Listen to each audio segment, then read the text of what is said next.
Hey everybody, and welcome to another episode of SaaS Talk with me, Varun Uday. This episode is going to give you some insights into breaking into the Southeast Asian market.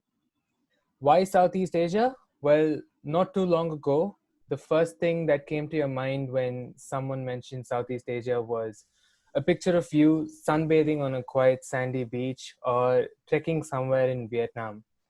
Fast forward to now, well, it's still a holiday destination for sure, but it's also become a huge destination for tech. To talk more about this, I have Rohit Srivastav, the head of growth at Netcore Solutions, here with me today. Hey Rohit, welcome to the podcast. Thanks for the warm welcome, Varun. I am really happy to be here, as well as I'm really privileged to have worked in different geographies, creating GTM strategies and driving them to completion, or maybe a lot of it is still in the progress. But yes, I'll be happy to share whatever insights that I have in Southeast Asia specifically. Thank you so much, and it's great to have you here. So, when it comes to marketing and SaaS, you've kind of been there and done that, right? You've had a number of marketing teams to a lot of success in the past, and now you're heading the growth team at Netcore Solutions. What's your journey been like, and how did you get to where you are today? Uh, that's a very interesting journey, actually. So when I stepped into SaaS, it was I always used to write while I was in my MBA, and I used to write for then known as software companies, because SaaS is something that I didn't even know that existed. And then I came into a job which was not SaaS, and then I was looking at something because I really enjoyed the process of writing, like writing blogs, writing product collaterals while in my during my MBA.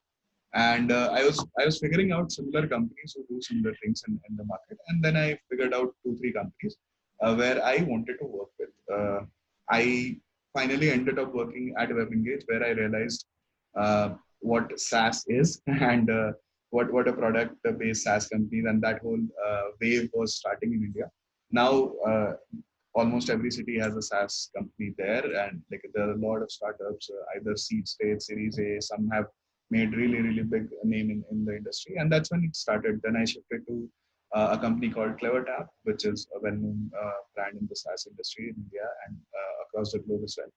And so I started with mere content writing and content creation, and then it sort of turned into an inbound marketing role over the course of it. And then while in CleverTap, I had the full funnel visibility of the basically entire funnel through all the digital marketing channels. And at Netcore, it has been a mix of both of them. So I currently take care of the content strategy as well as GTM strategies, as well as the full funnel visibility, the pipeline operations, revenue quota, and all of that.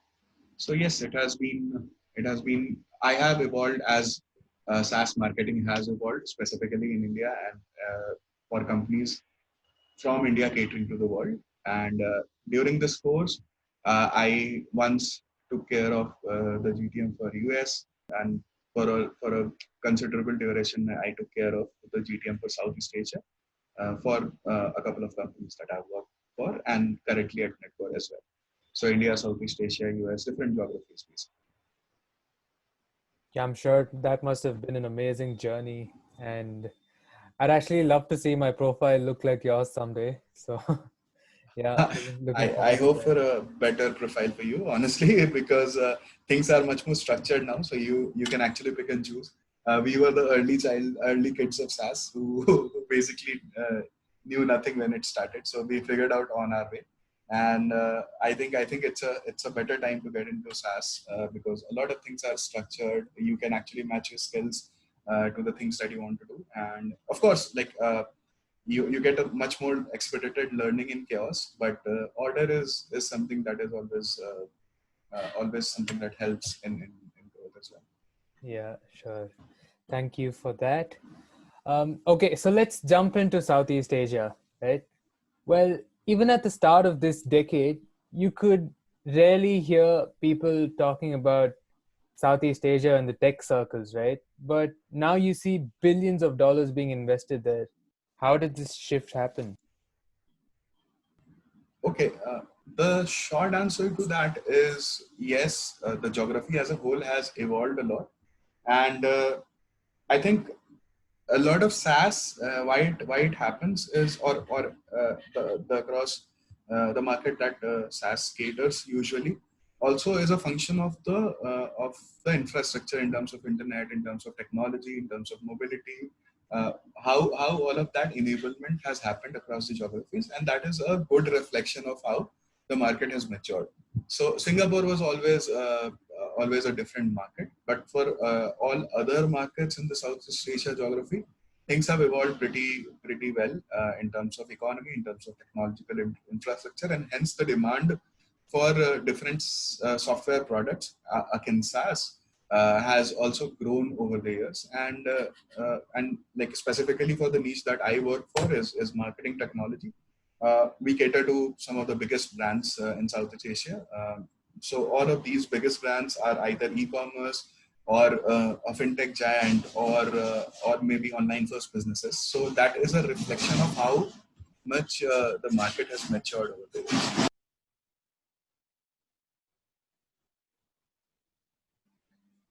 Right. So, with Southeast Asia, something that's hard to miss is its diversity, right? Each country is so diverse culturally, economically, and commercially.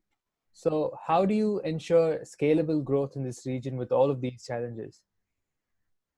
Uh, okay, yes, that is a challenge prima facie.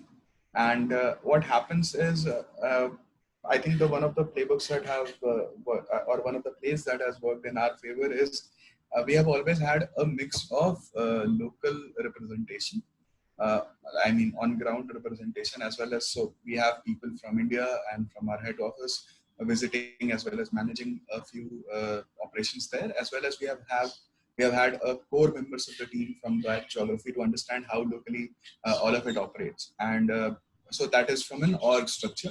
From a marketing structure, we have tried a lot of ads and a lot of collaterals in the local languages. We have done multiple webinars in local languages. Uh, but if I have to tell you from a overall perspective, it's not a major requirement. As in the penetration of English as a work language, I would say, is good enough for SaaS to be accepted and SaaS marketing to be accepted in English. And that expectation has changed over the years, where you can uh, do effective marketing in English across these geographies as well. Uh, while all the product trainings and everything, uh, it is more comfortable in the local language, and that sort of comes after the awareness is done. Uh, but English is acceptable. One thing. The other thing is we have always tried to enter the market with some or the other authority, thought leader in that geography, which sort of has a recognition in the market. So it gets us credibility for that geography as well. And we have tried to keep all of those communication in English, while we do not really follow through that it cannot be in that local language. So we have had on ground events when that used to be the order of the world in local languages as well. But if I have to say, if I go with the Pareto principle of 80-20, 80% of it is actually in English, and we didn't have to do all into local languages. The only local language translation or local language conversion that we have used in our marketing strategy has been for our press releases, which we do very geography specific and in that particular geography. And we have tested a fair bit of success with local language translation of our PR communication. So yeah, that's about it. Yeah, but while having sales calls, did you not face any trouble Uh, with the one language? I mean, Yeah. I have not been on sales calls myself in those geographies. Not a lot of them, at least. I always listen to the recorded calls or get on ground intelligence from my sales guys. Uh, Whatever I need to funnel back in, like as a feedback into my marketing strategies. Uh, Most of them I have not seen to be in the local languages. Uh, for me, these guys have always stuck to English, and that has worked.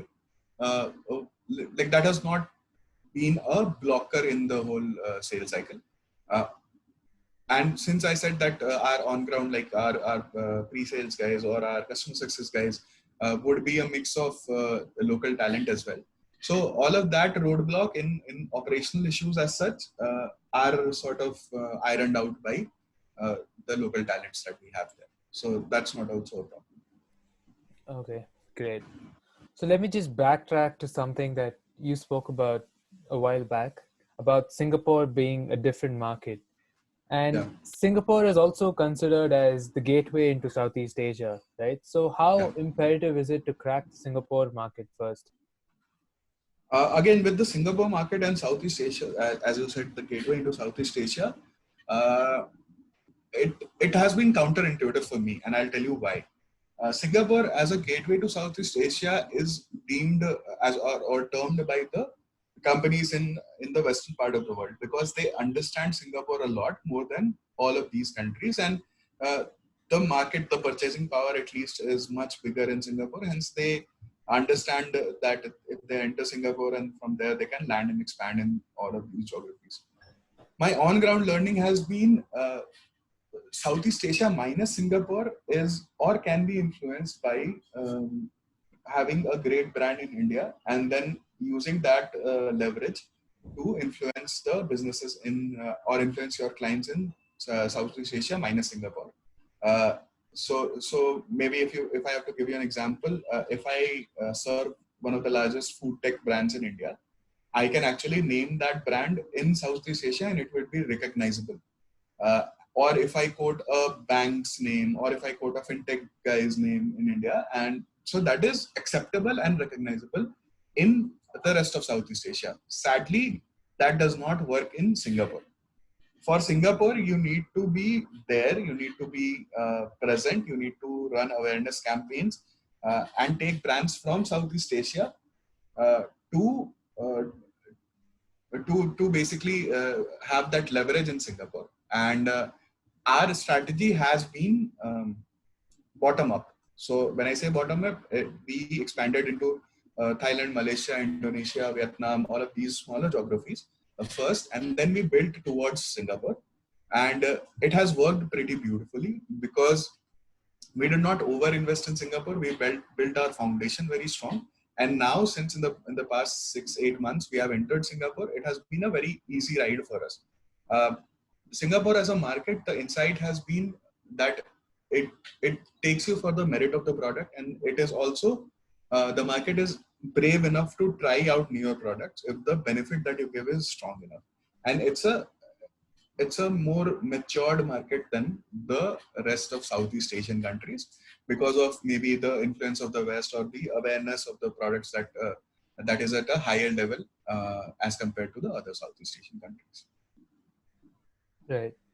So I just wanted to ask you another thing. In a lot of these other regions, having a local presence makes a lot of difference, right? So how Yeah, is it in Southeast Asia? Does it work the same way, or can you have your yeah. presence anywhere and still make it happen? Uh, in SaaS sales, you can make it happen, honestly. But that advantage of having somebody there or having maybe a major partner there who can do this is required, honestly. Uh, you can so it also depends. So I might be skewed in the favor of enterprise products because that is something that I have been handling very closely. And it might be the case that for a self-serve SaaS or for a low ticket SaaS product, it might work out that you don't really need the geographical presence because you really can't afford that in the starting phases of your company. So for enterprise products, yes, I would say either you need at least one or two people there who can go do the meetings and who can be locally present, because you cannot have a satellite kind of an approach when you're going into these geographies. Now, when I say going into these geographies, doesn't mean that you have to geographically map out every country in Southeast Asian geography. You can have maybe a office in a couple of countries and then you can travel. So that might also work. And Even if that is not feasible, you can start out with a partner channel where you can, so the, all of these geographies, you can also find software aggregators, SaaS implement integration partners, and all of those guys, and you can have a very good plan with them, which, and a lot of companies that I know work in that fashion, and that also gives them a fair bit of success.